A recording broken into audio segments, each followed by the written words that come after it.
कोई भी जनप्रतिनिधि त्योहार के दिन फुर्सत के पल मिलने पर त्योहार अपने परिवार के साथ मनाते हैं, लेकिन एक ऐसे विधायक जो क्षेत्र की जनता के हित के लिए सदैव लड़ाई लड़ रहे हैं, पूरा त्योहार के दिन भी केशकाल विधायक एवं बस्तर क्षेत्र आदिवासी विकास प्राधिकर के उपाध्यक्ष संतराम नेताम अति संवेदनशील क्षेत्र उरंदाबेड़ा, गोड़मा, बड़े डोंगर, आलोर, मांदागांव, फुंडेर पहुंचकर स्थानीय ग्राम वासियों एवं जनप्रतिनिधियों से मुलाकात कर स्थानीय समस्याओं से अवगत हुए।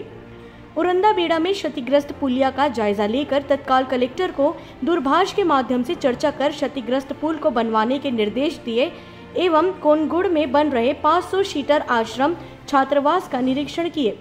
पूरा त्योहार के दिन विधायक को क्षेत्रवासी अपने बीच पाकर काफी खुश हुए। फरसगांव से राम कुमार भारद्वाज की रिपोर्ट।